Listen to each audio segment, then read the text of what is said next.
Reluctantly, Silviniaco Conti, Ruby Walsh and Cannington Brook and Joe Tizard jump off on the long run to the first of the 18 fences in the Betfair Chase of 2012, the 8th running of this Grade 1 prize at a very modest pace. They head to the far side with a Giant Bolster in the checks in third, throwing his head around behind the leading pair. Long run under Sam Whaley-Cohen in fourth place, and Weird Al restrained last of the quintet by Jason Maguire.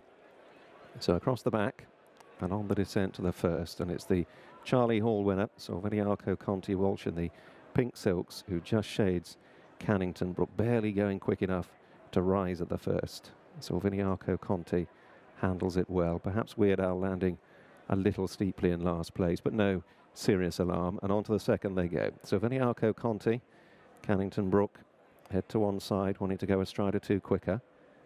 Giant Bolster on the far side, long run, tugging away, reefing away in behind under Sam Whaley-Cohen in fourth place, and then a small break to Weird Al. Go to the third, Silviniaco Conti just ahead. From the Giant Bolster, Cannington Brook, Tizard with a tight hold of his head, long run in the centre, and then Weird Al. Fence 4, plain fence before the first of the ditches. Silviniaco Conti landing a length clear, long run just tickling the top, and he continues to take a grip as they now move to the ditch. So this completes the jumping in the back straight first time. Silviniaco Conti with ears pricked. Ooh, he leapt that one with plenty of daylight to spare, really took off. And he leads into the turn. From the Giant Bolster, Gold Cup runner-up, just ahead of this year's Gold Cup third and former blue ribbon winner Long Run, who still tugs away. Cannington Brook now restrained in fourth, dual course winner of the Tommy Whittle here before Christmas last year, and Weird Al in last place on his seasonal return. So up the straight they come first time and approach the sixth, and Silviniaco Conti just allowed to stride on from the Giant Bolster and Long Run. Again, Silviniaco Conti jumping well, Cannington Brook in fourth, giving it plenty of daylight. As Long Run tugs his way into second, just ahead of the Giant Bolster. Come towards the second of the ditches. Silviniaco Conti, again jumping soundly. Bit disorganised, Cannington Brook in fourth. Weird Al remains last. Halfway up the home straight, first time. So Silviniaco Conti, youngest horse in the field, the 6-year-old winner of 3 of his 6 starts over fences. Leading at the 8th. Long run a bit awkward there, but untidy. Back in third, the Giant Bolster regains second. And then Cannington Brook, and finally Weird Al. So closing in on fence 9. Brings them to halfway. Silviniaco Conti jumping well. Cannington Brook a bit slow there. He's still just fourth ahead of Weird Al. So the roll call as they pass before the judge at halfway in the Betfair Chase. Silviniaco Conti by a couple of lengths from the Giant Bolster. Long run under Sam Whaley-Cohen in third. Cannington Brook a length and a half down. Joe Tizard in fourth, and Weird Al and Jason Maguire at the tail. Swinging left-handed, running the paddock turn. Silviniaco Conti with Walsh controlling the pace here. He held up Silviniaco Conti much of the race when winning the Charlie Hall 3 weeks ago. But in a race where nobody really wanted to make the early running, he's allowed the 6-year-old just to stride on from the Giant Bolster and Long Run on the descent to the 10th. Cannington Brook and then Weird Al. Silviniaco Conti again jumps well there, neat and economical. Weird Al scattering the birch in last place. Heading now for the final mile of the race, and the gallop is more generous than it was, and Walsh upping the ante aboard Silviniaco Conti. Again quick through the air from the Giant Bolster. Long run close up in third still, Whaley-Cohen sitting motionless. And then this break to Cannington Brook, and Weird Al is being chased along by Maguire. So the midpoint in the back straight for the final time. Silviniaco Conti forced an error from the Giant Bolster there. He was untidy. Long run briefly jumping his way into second. Cannington Brook is back in fourth as they go towards 6 from home. Silviniaco Conti with Long Run going to within a couple of lengths. The Giant Bolster next, and then Cannington Brook and Weird Al still driven and not taking much interest, struggling to get on terms as they go to the penultimate ditch. 5 out in the Betfair Chase. Silviniaco Conti by a length and a half. Long Run, the former Gold Cup winner, right on his tail. And it's been a more enthusiastic display down the back this time than it was 12 months ago. Not taken out of his comfort zone as yet, long run. The Giant Bolster is on his tail in third. Cannington Brook ridden, but he's still in touch in fourth. And then 5 lengths to Weird Al. So they swing the final part of the turn and head for the final half mile. And 4 more fences in the Betfair Chase. Walsh in front on Silviniaco Conti. Long run away to the left, striding up to his tail, and then the Giant Bolster, Cannington Brook and Weird Al. Here's 4 out. Silviniaco Conti, another good jump, a bit quicker and a bit slicker than Long Run, who crosses to the near side. Whaley Cohen removes a set of goggles. The Giant Bolster's just a half length down, and they move to the last ditch. 3 out. Silviniaco Conti, a good jump, slight mistake in third from the Giant Bolster, reaching for it, and now Whaley Cohen just begins to nudge away on Long Run. Can he get on terms as Walsh crouches lower on Silviniaco Conti? Weird Al has stayed on into fourth. Here's the second last. Silviniaco Conti by a length. Long Run and the Giant Bolster chase him down to the last. And then Weird Al. Walsh more animated still on Silviniaco Conti. Long Run and the Giant Bolster try to get to him. Here's the final fence. Silviniaco Conti in a bit close. Long Run with half a chance as he chases him up the run in. The Giant Bolster back in third. Silviniaco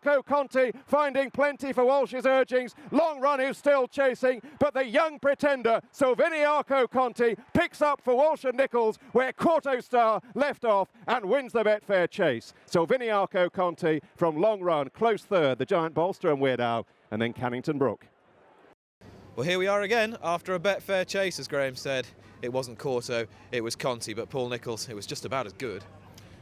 You know, you remember Kauto winning as a 6-year-old, and that was a stepping stone for his career, and I think hopefully it'll be the same for this lad. You know, he's going the right way. What impresses you most about him as an athlete? He jumps really, really well, which is awesome. He's got to say he's got some speed and he stays on strongly. You know, he's got everything you want of a good 3-mile chaser, really. And he's suddenly become, a bit like Alpha Off, a bit of a household name in the chasing division. Did you really anticipate that these horses, the sort of class of 2012, could rise to the fore like this? We always hoped that. They had good form. I mean, last year I don't think any of them were really, really right, although they won. They weren't like they are now. Conti obviously did really well early on. We're just gaining a bit of experience. You don't want to push the button too soon, too far. And the funny thing is with both, they actually get better as they get older because you can get them fitter because they're stronger. And that makes a massive difference. Like Conti and Alpha Off are beginning to reach that strength and maturity and you want them. You can put it all together then. And these horses by Dom Alco, you've sung their praises before and I've often said they're not flash, but they try and they've got great temperaments. Yeah, exactly. They're no morning glories, but they gallop and jump and they're genuine. And you know, obviously we like what we got with Neptune winning the national, and you know, Alpha Off and him now. They're nice horses. What's prompted you to miss Kempton with this horse, Paul? I never wanted to go to Kempton. I think it's too fast a track for him. Although he ran well last year in the Feltham, it bottomed him because he was flat out all the way. He is a stayer, he's not a speed horse, so contrary to what people think, he's not. And he wins like whether he's from the back of the last, his stamina again today, he stays. And I don't want him to have a hard race there. I always wanted to run him here, and if we were good enough, and then just train him for the Gold Cup. Ruby is standing alongside you.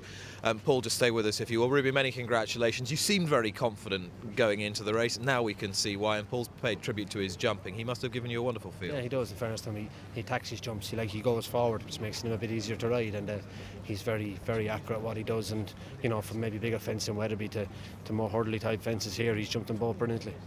And what was your thought when the tapes went up and the Giant Bolster didn't go on as you'd anticipated when we spoke earlier? Actually, you think for a minute, and then, you know, as Paul had said earlier, like he did nearly make all and win Canton, and Paul never minds when you change plan and go, and that's what we did. We just changed the tactics and the way we went. We dictated it in front. Then you can become a sitting duck, but also you can be in charge of the race, and when it works out, it's great.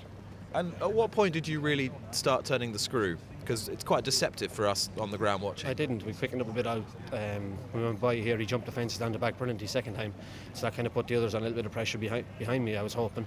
I got a breather around the bend and then quickened a bit going to the fourth last. But I didn't want to quicken too soon because, in fairness, the long run, he's a dour stayer. So I wanted to have a bit left. And when I jumped 2 out, I could get a bit in front and put the rest to bed. What did you make of Long Run's performance, closing down a bit like he did last year? Was it just a carbon copy of 12 months ago? I don't know, I didn't see a replay yet. And, I didn't have wing mirrors, so I can't really tell you about how he was going. And as regards the two horses, the horse you won on last week, Alpha Off, and this horse this week, how would you compare them as regards speed, stamina, class, agility? I don't know, it's hard to compare. I mean, obviously Alfred put in a great performance off a big rating with a lot of weight and handicap, but in fairness to Conti, he's gone now and gone from a grade 2 in the Charlie Hall to winning the grade 1 today. You know, they're hard horses to compare, but they're both going the right direction. So, Paul, you'll leave him alone now until when? I certainly won't run over Christmas, and I mean, if he ran at all, there'd only be two options in my mind. Would be the Cotswold Chase at Cheltenham, to just have a run at Cheltenham, but I don't want to give him a run round in bad ground, or the other races EA on Chase. But I'm not going to be in a hurry, and I'd said to the lads I wouldn't worry if he went straight to Cheltenham. He really is very, very good fresh, and he could, I'd love doing that, running them first time out, like he was ready in the Charlie Hall, and we might just do that. I'll just have a chat with him. He's only 6, there's a lot in front of him, I don't want to overrun him. You wondered last year whether he'd be as effective or could reproduce his form as effectively on an undulating track round Cheltenham, but he's so well balanced, it's almost impossible to think why he wouldn't. I never thought that. I think it was just a perception because we missed Cheltenham with him. He ran really well in the Beulah 2 years ago, or the International, where they call it, ran there over 2 miles, and he was never a 2-miler. He ran well that day. Won't be a problem to him, whatever track, round, undulation. He's the ultimate professional now. Would you agree with that? Oh yeah, he won an Ascot hurl. Ascot's you run down to Swinley Bottom, you run all the way back up. Wouldn't bother me either. No.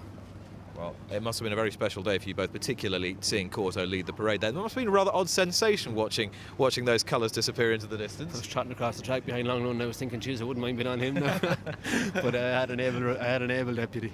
And great day for Clifford as well, seeing him lead the parade and for his family as well. He's such a big part of the team, and I mean he's been brilliant. I mean, as I've always said, it's all about the team, and he would have had such a thrill cantering him down and back. And I had tears in my eyes just watching him come up by.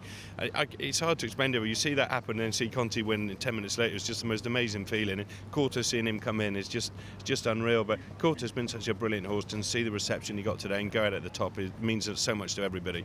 One champion bows out and another one announces himself. Gentlemen, many congratulations. Cheers, Nick. Cheers, well Nick. done. Watch live racing now on racingtv.com.